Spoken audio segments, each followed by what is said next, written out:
Pozdravljeni. 10. dan spomladanskega 21-dnevnega posta. Spregovorila bi nekaj besed o obiskih in postu. No, najprej, če se nikam odpravimo na obisk, je prav, da povemo, kaj počnemo in se priporočimo za kakšen kozarec vode, nesladkano limonado, nesladkan čaj, mogoče skodelico kave. Dobro je, da našemu gostitelju morda že naprej povemo, da smo sredi preživljanja posta, da ne bo imel slabega občutka, ker bomo pač zavrnili njegova vabila, da kaj prigriznemo ali kaj dobrega pojemo. Kajti, verjetno se boste strinjali z mano, da smo kar precej obremenjeni tudi v naši slovenski kulturi s ponujanjem hrane kot izražanjem neke naklonjenosti. Ko je otrok priden, bo dobil pa še bombonček za povrh. Ko pridemo kam na obisk, moramo pač nekoga obdarovati. Ko se že stopi skozi vrata, začnemo v bistvu z vprašanjem, kaj vam pa lahko ponudim, ne? No in tukaj ena majhna anekdota iz mojega obdobja, ko sem živela na Balkanu, in ko so prišli gostje na obisk, sem seveda rekla, no, boste eno kavico, in sem začela kuhati kavo, ne? In šele malo pozneje so mi namignili in sem zato pač izvedela, da se v bistvu kava pri njih kuha ob koncu pol ure pred odhodom, oziroma da imajo dve kavi. Ena je lahko za dobrodošlico in druga potem tista, preden greš.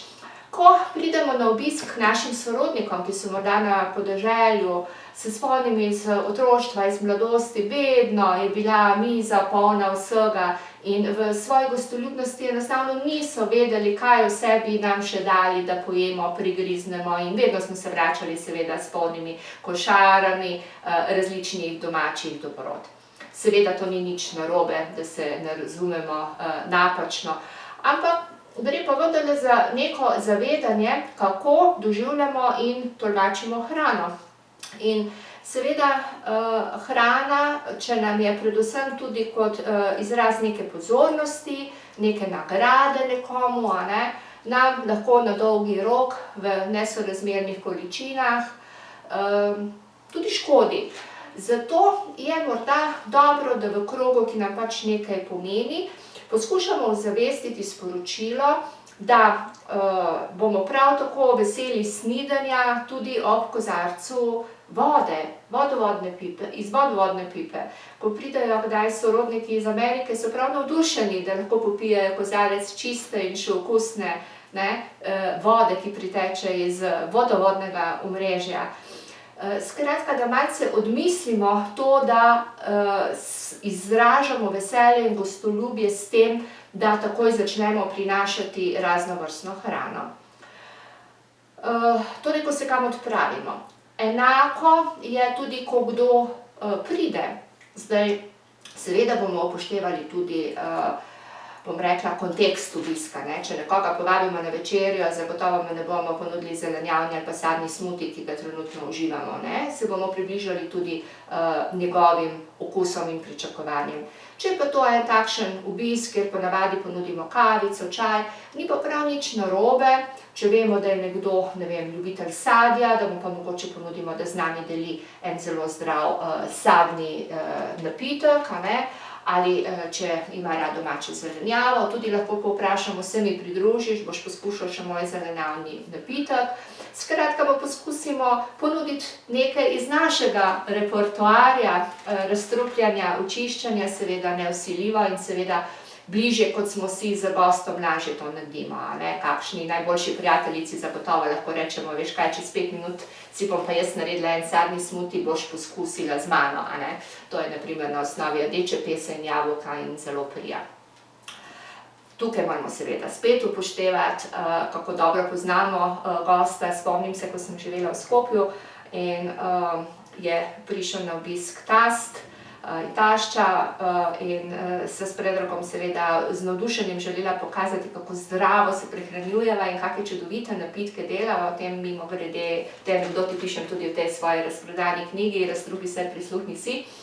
In ko sva zmiksala rdečo peso, pa ne vem, kaj sva še vse dodala, je takrat Dragiša zgrožen z grimaso, ki je ne bom nikoli pozabila, na licu rekel: vse lepo in prav, ampak te zemlje mi pa ne ponuja več, ne? Zato, ker njemu je pač rdeča pesa in sok iz rdeče pese dišalo ali bolje zaudarjalo po zemlji in skratka, ne? Goste pa tudi ne moremo odgnati, torej smo ga potolažili potem z vrčkom piva. Zanimiva je bila tudi izkušnja mojega 5-6-letnega obdobja življenja v Beogradu, Skopju, torej nekje na jugu Balkana, z obiskom tudi Bolgarije, Grčije, Turčije, kjer sem dodobra na lastni koži, pa tudi kakšnemu kilogramu odveč, spoznala to njihovo gostoljubnost, ki sliši na besedo turškega izvora meze, ne. Kadarkoli smo se dobili z dobrimi prijatelji, z znanci, se je pripravil meze. Torej ta prigrizek in spoznala sem buče in zavitke na tisoč in en način, ne. Gospodinja se je v bistvu pokazala s tem, koliko vsega je postavila na mizo. No, in da seveda ne posujem s pepelom, ne. Tudi če smo na začetku rekli, da nismo prišli jesti, pa da nismo lačni, po 1-2-3 urah klepeta, ne, se je miza začela prazniti in te dobrote so na koncu seveda bile pojedene, ne, pa tudi če smo bili morda narazen samo 2 ulici. Skratka, vidite, skozi to vam želim povedati, da je hrana tudi ritual, tudi kulturni vzorec, a ne, in tudi to moramo znati ozavestiti med postom. Tako kot gostitelji, ko pride kdo k nam na obisk, kot tudi mi, ne, če smo gosti.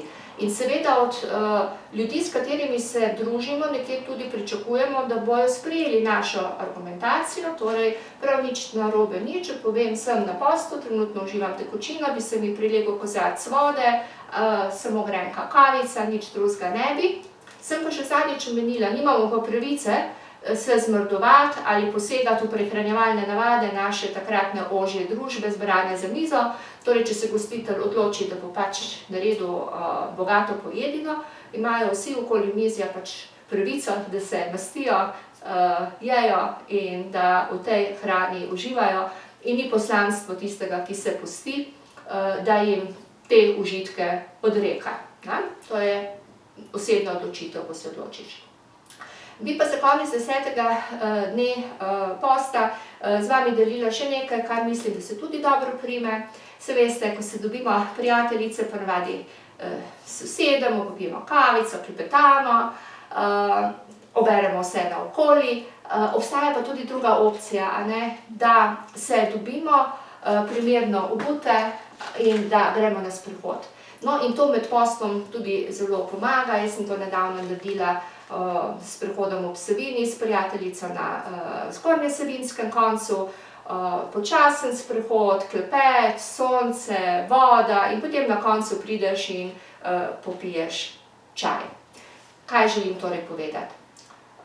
Tudi če ste na postu, lahko sprejemate obiske, jih lepo pogostite, povete, da ste pač v eni svoji razstrupljevalni fazi, da se v vsej pojedini ne boste pridružili, ponudite kakšen svoj recept, če ga sprejmejo prav, če ne tudi prav. In tudi, ko kam greste, pač poveste trenutno, kaj počnete in kaj bi se vam prileglo. Gre torej za vaš odziv, ki ga lahko nadzorujete, za katerega se lahko odločite.